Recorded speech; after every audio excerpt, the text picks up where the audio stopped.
नमस्कार शेतकरी मित्रांनो, आज गुरुवार 14 नोव्हेंबर 2024. सध्या महाराष्ट्रात कापसाला काय दर मिळतोय पाहूयात लवकरच व्हिडिओच्या माध्यमातून. पहिली बाजार समिती आहे नंदुरबार.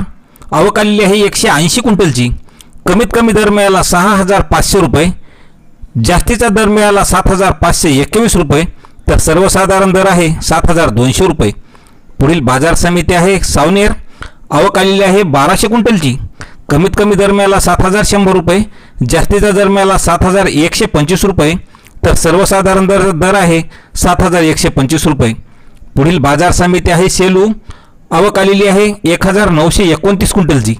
कमीत कमी दर मिळाला 7150 रुपये, जास्तीचा दर मिळाला 7521 रुपये, तर सर्वसाधारण दर मिळाला 7275 रुपये. पुढील बाजार समिती आहे किनवट. आवक आलेली आहे 58 क्विंटलची. कमीत कमी दर मिळाला 6800 रुपये, जास्तीचा दर मिळाला 7200 रुपये, तर सर्वसाधारण दर आहे 7020 रुपये. पुढील बाजार समिती भद्रावती. आवक आलेली आहे 271 क्विंटलची. कमीत कमी दर मिळाला 7050 रुपये, जास्तीचा दर मिळाला 7100 रुपये, तर सर्वसाधारण आहे 7075 रुपये.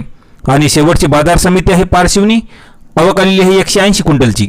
कमीत कमी दर मिळाला 6900 रुपये, जास्तीचा दर आहे 7050 रुपये, तर सर्वसाधारण दर मिळाला 7000 रुपयाचा. शेतकरी मित्रांनो, असेच शेतमाल बाजारभाव पाहण्यासाठी चॅनलला सबस्क्राईब करा. धन्यवाद.